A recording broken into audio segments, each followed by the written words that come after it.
It's 6 p.m. on a Monday here in Korea. Welcome to our newscast. I'm Daniel Che. Let's begin with the headlines.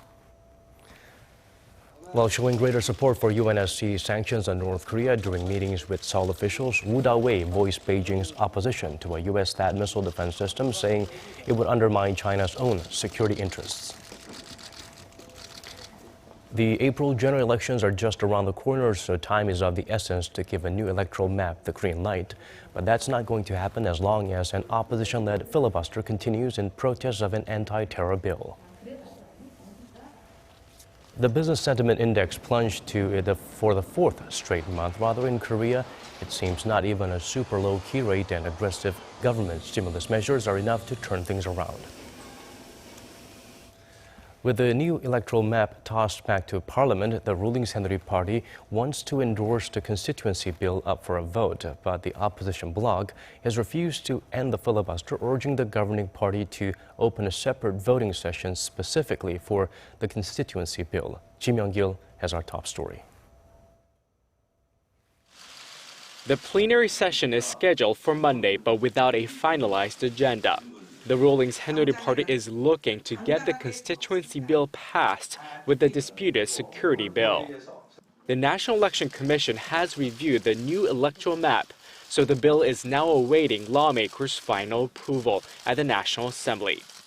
The new map allocates 253 of the parliament's 300 seats to district representatives, up from the previous 246, and 47 to proportional representatives. The filibuster led by the opposition bloc continues Monday in protest of the Assembly Speaker's decision to directly refer the bill for a vote without the opposition's consent. The opposition bloc is reluctant to grant more investigative power to the National Intelligence Service, fearing the spy agency may conduct surveillance on citizens.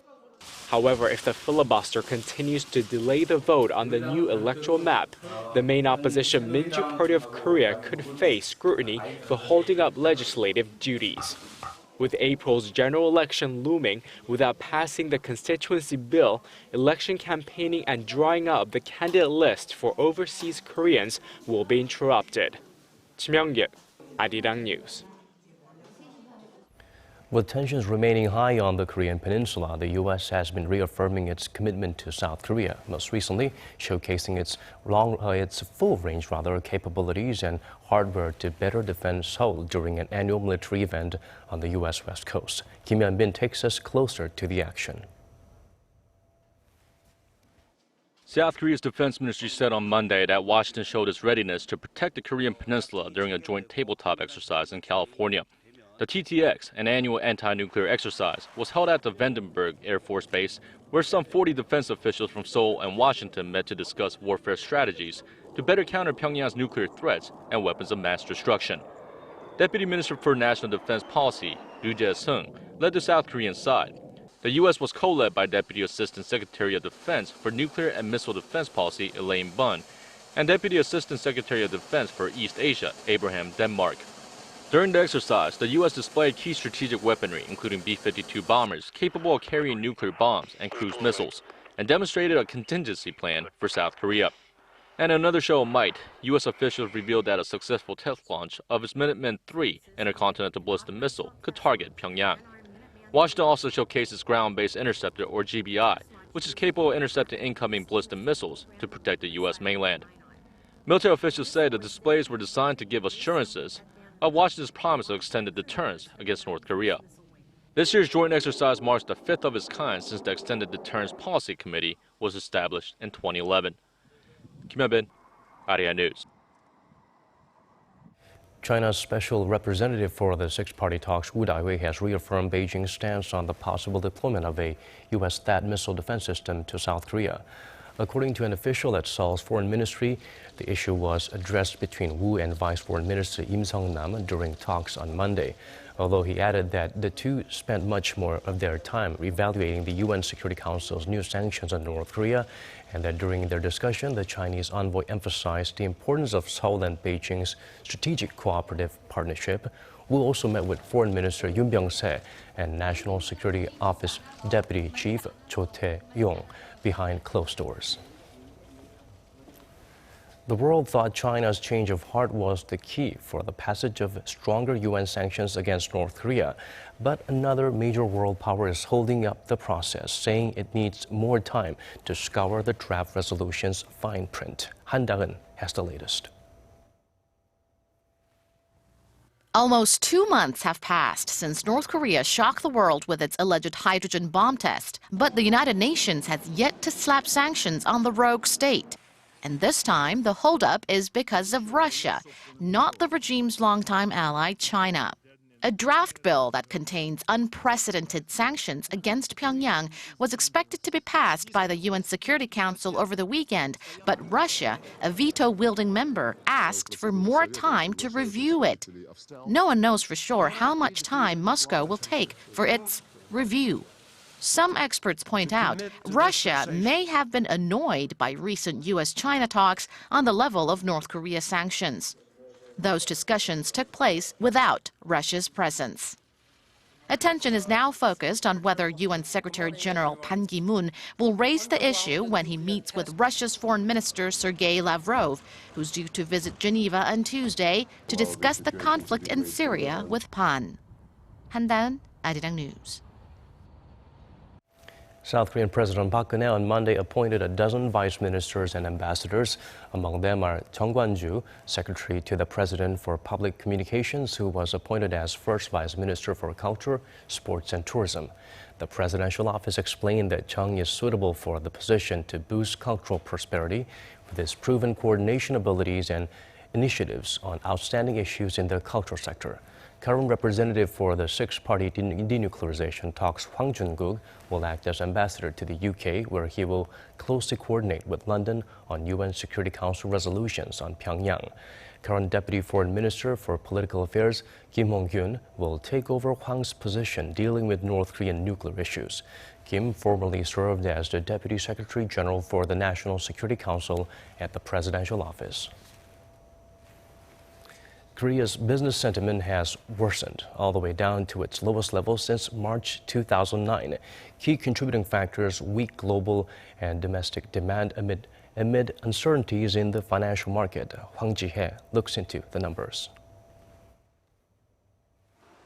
Despite a record low key rate and the government's aggressive stimulus measures, confidence among Korean manufacturers remains subdued. The Bank of Korea says the business sentiment index for February dropped to 63 from a month ago, marking the fourth straight month of decline. The figure even stands below the 66 posted in June last year when the MERS outbreak flattened the country's spending. The central bank says weak demand at home and abroad have caused the drop. Businesses point to sluggish domestic demand, slumping exports, and increased volatility stemming from uncertainties in exchange rates and interest rates as major corporate risks this year. In fact, the Korean won weakened sharply against the U.S. dollar in early trading on Monday, plunging to an almost 6-year low. Although the local currency recovered some early losses and closed up against the greenback from the previous session, experts say financial market volatility remains due to faltering oil prices and the unstable Chinese market. They add such uncertainties will continue to threaten business activities. The heightened financial market instability will stoke concerns among economic players and result in conservative spending and investment patterns, while slowing corporate activities. With the Trade Ministry set to release new export figures on Tuesday, eyes are focused on whether the country will continue its downward streak for a 14th straight month, which will further dampen business outlook. Hwang Ji-hye, Arirang News. The number of unemployed college graduates in Korea has doubled in the last 15 years. According to Statistics Korea, the number of economically inactive college and university graduates was over 3.3 million in 2015. That's up 4.7% from the previous year. The figure represents a twofold increase from 1.6 million in 2000 and has been steadily rising since. Last year's margin of increase was the largest after a 6.6% rise in 2009. In 2015, unemployed graduates made up nearly 21% of the economically inactive population in the nation, up 9.5 percentage points from the year 2000. Economic experts attribute the increase to a disconnect between desired positions and available positions for job seekers. Turning our sights to Syria now, Saudi Arabia claims the Russian and the Assad regime have already violated a recently brokered truce. There have been airstrikes, but it's unclear if they were targeting ISIS and al-Nusra militants, both legitimate targets under the agreement. Kim Mo-yeon gives us the latest. Saudi Foreign Minister Adel Al-Jubeir has accused Russia and the Syrian government of violating a cessation of hostilities agreed upon by Washington and Moscow. At a press conference with his Danish counterpart on Sunday, Al-Jubeir said several airstrikes were detected in Syria after the official beginning of a ceasefire. He said Riyadh was discussing the problem with international powers and warned of another plan if the agreement continued to be violated. If we cannot continue the truce, there are other options, as John Kerry mentioned. There is a plan B if it turns out that there is no seriousness by the Syrian regime and its allies. The Syrian opposition, supported by Saudi Arabia, said some 15 truce violations had been committed by Syria and Russia. The UK-based Syrian Observatory for Human Rights also said warplanes bombed 7 villages in Aleppo and Hama provinces on Sunday. Some Syrian activists say the airstrikes in the north were aimed at the al-Qaeda-linked Nusra Front, which is excluded from the truce. Nevertheless, it seems like in most parts of the country, the truce is being observed. The Syrian opposition umbrella group, the High Negotiations Committee, said that despite violations in some regions, it was good to see people moving around the streets after the truce came into effect. It said that it would send an official letter of complaint about the breaches to the United Nations and other world powers. Whether the latest U.S.-Russian agreement will be effective in the long term remains to be seen. Kim Mo-yeon, Arirang News. The results for the 88th Academy Awards are out. Spotlight won the Oscar for Best Picture, the highest honor in the film industry. The movie recreates the true story of the Boston Globe's probe of sexual abuse in the Catholic Church. 26-year-old Brie Larson won her first Oscar for Best Actress for playing an abducted woman in the emotional thriller Room. Leonardo DiCaprio, who was nominated time and again but never took home an Oscar, finally bags the award as Best Leading Man for The Revenant. A new study has found that half of the world's population will be myopic or short-sighted by the year 2050. Among them, up to 1 billion will be at a significantly increased risk of blindness. Park Jong-hong tells us more. It seems a fact of life that we are gradually losing our vision, and it's largely being blamed on the increased use of smartphones and other electronic devices. Researchers from the Brian Holden Vision Institute, University of New South Wales, Australia, and the Singapore Eye Research Institute say half of the world's population by 2050, that's nearly 5 billion people, will be myopic. Up to 1 billion of them will be at a significant risk of blindness due to severe myopia. Myopia, or nearsightedness, is a condition where people can clearly see objects close to the eyes, but those far away appear blurry. Sufferers find it hard to even read eyesight test charts. Experts advise taking good care of your eyesight, especially when you are in your teens. We should do a lot of outdoor activities and reduce near-range tasks. Then we'll be able to somewhat prevent the onset of myopia.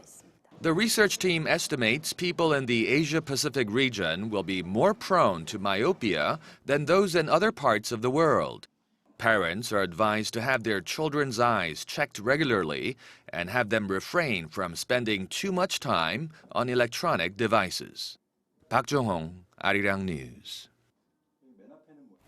It only comes around every 4 years, and it can cause people to age very slowly as they wait for their chance to celebrate a birthday.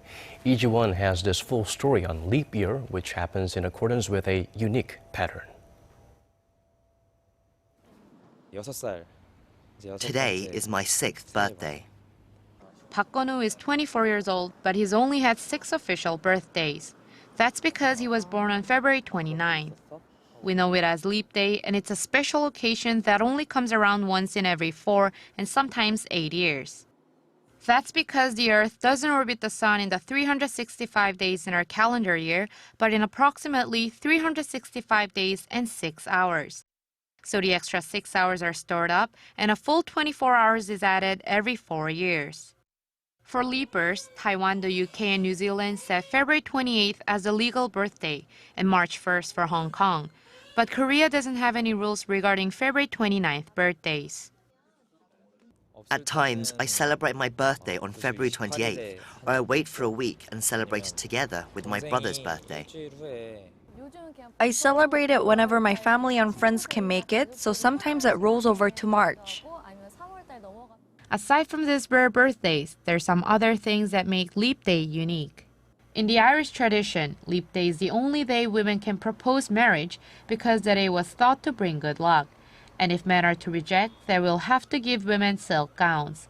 But ironically, in Korea and Greece, old sayings tell couples not to get married on leap days because they can't get blessing from their ancestors.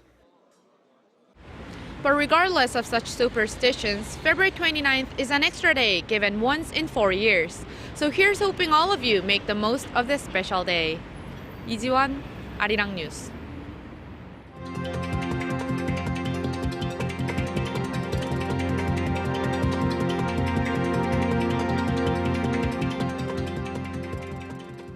And that's all from us for this hour. As always, thank you for watching.